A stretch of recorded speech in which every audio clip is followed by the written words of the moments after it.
Welcome to this Considered Opinions podcast. I'm Dougal. And I'm Celia. Thank you for joining us.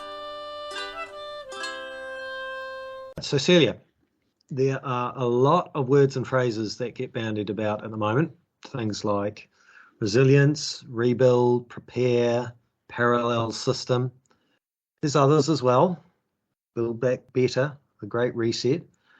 Can you define some of these terms for us? That is a great place to start, because when we have a clear definition of something, then we really know where we're going and how we can get there. Terms like build back better and the Great Reset, I think everybody will have a clear definition of, and also clear understanding of whether or not that's something that they want to be part of. But if we look at the other terms, so rebuild and prepare, parallel system, resilience, then let's have a look at those definitions for those. So resilience is the ability to recover quickly, particularly from change, to adapt. For example, there's a story of great resilience in the Hawke's Bay after Cyclone Gabrielle. And there was a bridge washed out and they cut off a community. And it was going to be a long time until they got their bridge rebuilt. So what they did was they strung a rope across the river, and then they got a boat and did a hand-over-hand ferry across the river. That is resilience. These people adapted quickly to the change they were faced with. Then if we look at something like prepare, the dictionary definition for that reads to make ready beforehand or to equip for a specific event. And so you would prepare for a picnic, you would prepare for a holiday, whatever you prepare for, you have a specific event in mind to prepare, and you will prepare differently depending on what it is. So then if we move on to parallel system, this is a system that exists simultaneously alongside the original system. It doesn't replace it, they go parallel. An example of this would be Gloria Vale. They have their own system. They're replicating a lot of the things in the mainstream, but they are existing alongside and next to. And so finally, we've got rebuild. This is the act of building again. So, for example, Notre Dame in Paris, when that was burnt down, they were going to rebuild it.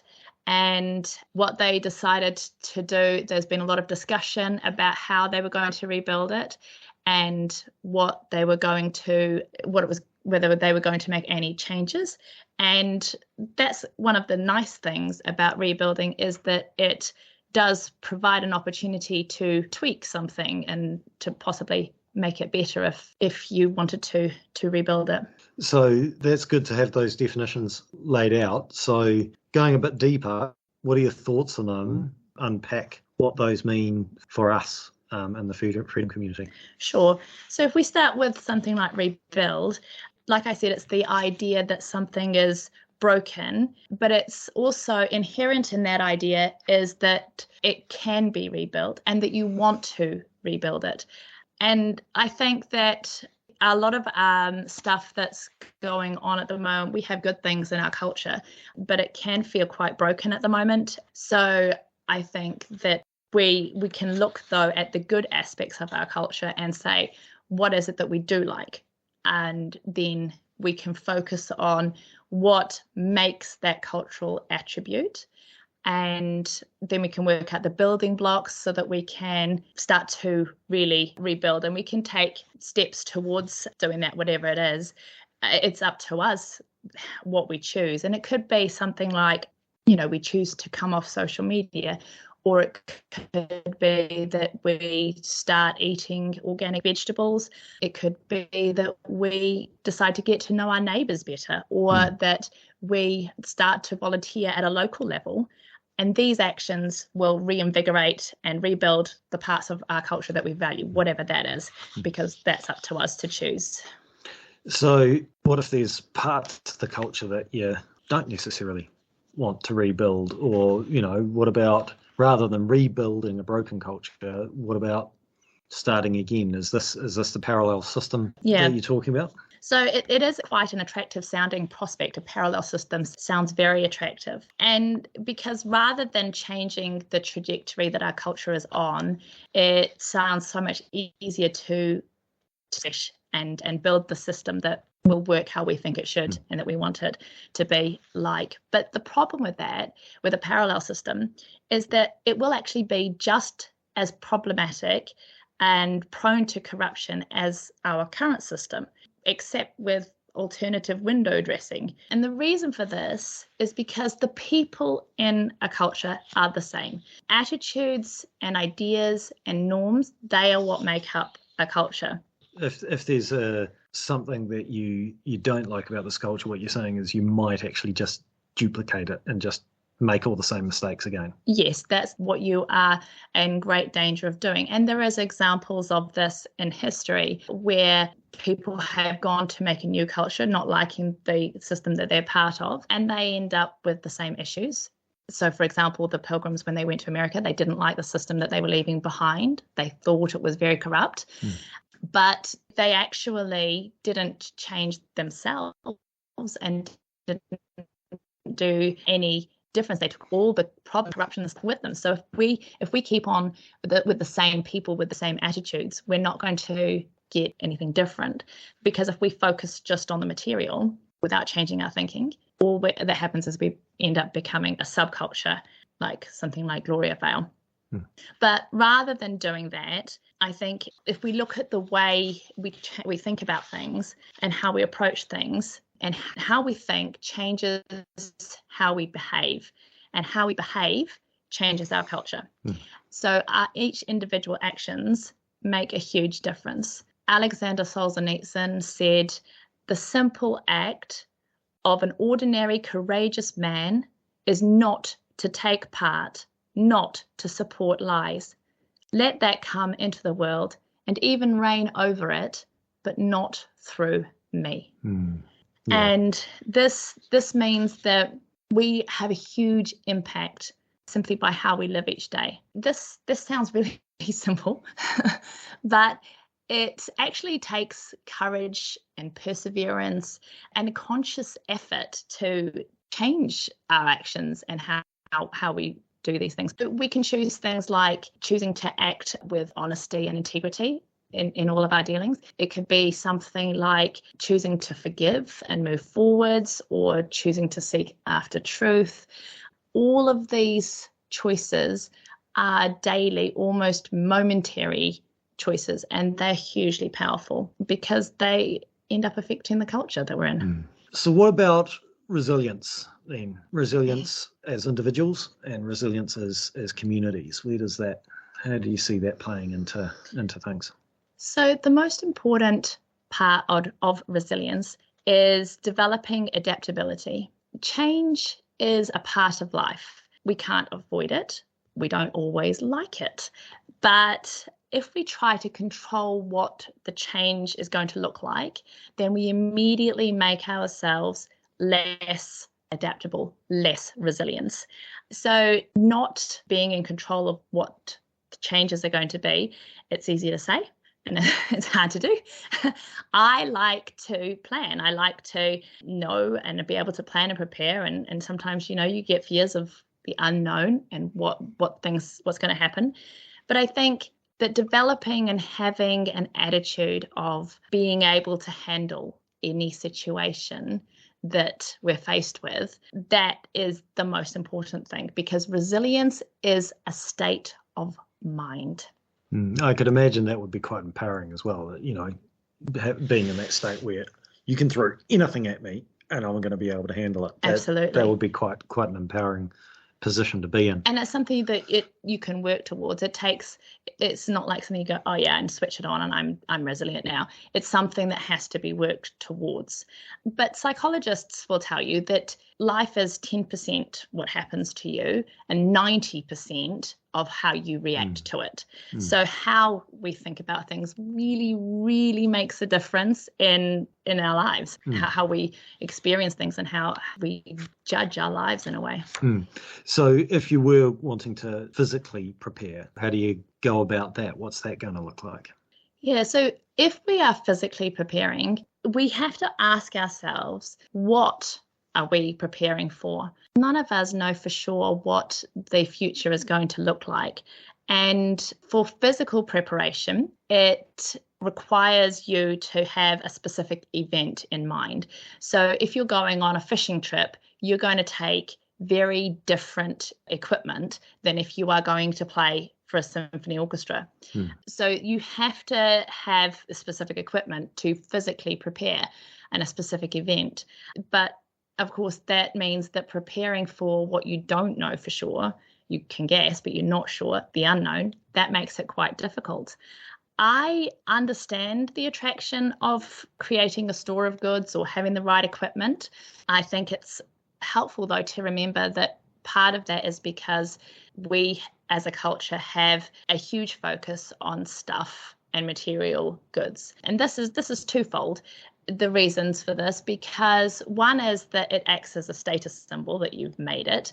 And the other thing is that it acts as a security blanket, that the idea that if you've got the right equipment, if you are prepared, you will be able to handle whatever happens. The problem is that unless you have the right equipment for whatever situation you might face in life, you might find yourself in a situation where you're not prepared. And there's been situations... You prepare for some things, but you can't prepare for everything. Yes. So there's the Lifestyle Block magazine that's out this month. They have an article about preparing. And one lady, she thought that there was going to be supply chain issues. So she bought in a lot of foodstuffs and she got things prepared for supply chain issues. And a friend of hers planted fruit trees and grew lots of vegetables and bottled everything. And what they got was a flood. And so this friend's property was actually in the Esk Valley and it was completely wiped out. So she has nothing. So it's all very well and good to have those things. I'm not saying you shouldn't. If it's something that you enjoy doing and you're going to do it anyway, fine. But that we shouldn't put our hope and trust in things. Yes, so not saying don't do it, it's saying don't put all of your hope in it.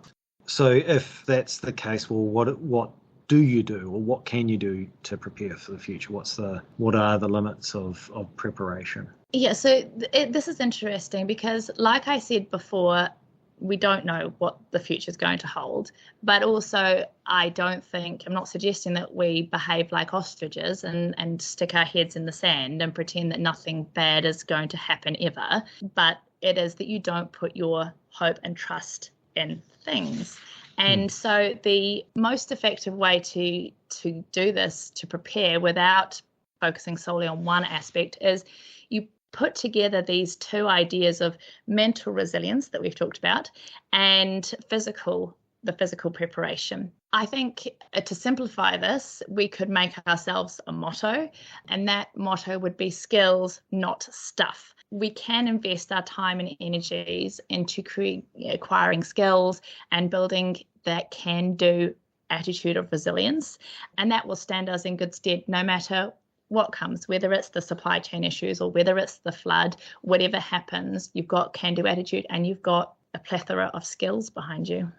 So, I mean, part of that can-do attitude is also just when things happen, you pitch in. I mean, you saw that with the Esk Valley and we saw it with Christchurch when they had their earthquakes. People just pitched in and got things done. But I suppose what you're also saying is that you have to have skills for those times. So what sorts of skills do you need, or what would you do? What would that look like, preparing or learning skills? So the gaining a wide range of skills and experience really builds resilience into your life. You can develop problem solving skills and relearning some of the so-called lost arts, the lost arts that aren't really lost. But I love finding out and learning about how people used to do things, because it's actually reassuring, because when you think and feel like you're so far removed from the basics with our highly industrialized society, but actually we're not that helpless, and we can use our skills and abilities in a lot of different areas. But at the same time, I think this can be quite a revolutionary idea, because we live in a culture of credentialism. So for decades now, we've focused on the experts with the correct qualification for whatever it is. And we look down on a lay person and consider their voice and opinion to be less valuable. Personally, I'm more interested in somebody's skills and experience than the letters that they have after their name. I know who I'd rather get stuck in the bush with. But there's also a saying even that's often used as an insult. It's jack of all trades, master of none. And this is interesting because jack of all trades was not originally meant as an insult. It was rather a complimentary description of someone who has multiple skills and adaptability. And also it's actually only the first half of the saying, because the next line is, but oftentimes better than master of one.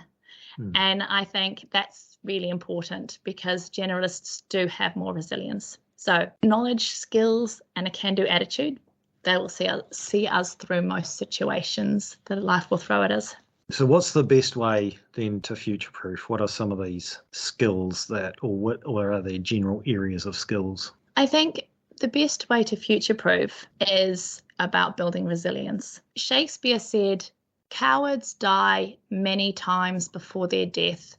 The valiant never taste of death but once." And I think this speaks to the mental resilience, that often things are more frightening the more you worry about them, and knowing that you can handle it takes a lot of that worry away. And so it's the stories that we tell ourselves that are the greatest influence in our lives. And if we tell ourselves that we will be able to handle whatever is coming, we don't need to be afraid of it. It's not saying nothing bad is ever going to happen, but that whatever happens, we can handle it. That leads into being people of resilience. And I think if we are able to adapt and change, we don't need to fear anything, because we can handle whatever's coming down the line. And telling yourself this and coming to believe it over time, that is what will make you resilient. So we talked about skills, but that's also necessarily skills. That's also just simply having the right attitude to whatever comes your way, that you're just simply going to, oh, well, here's a situation that presents itself. We can handle it. We're going to handle it. We're going to find a way. And I think that resilience was demonstrated very beautifully in Wellington, that there was this wide range of skills and people came together and brought what they had. And they also had that, in New Zealand, we pride ourselves on this number 8 wire mentality of being able to manage. And I think that we need some sanitation. What do we? Well, we're going to find a way through this. Does anyone have the skills? Oh, yes, actually, we have people that can do up a toilet for us. Yes, and literally. Or gas hot showers. Plumb it in, or gas. But we can, knowing we can do it. That's the best way to prepare ourselves, and that is the best way to future-proof. Thank you for joining us for this Considered Opinions podcast. We look forward to seeing you again next time. Don't forget to like, comment, and subscribe.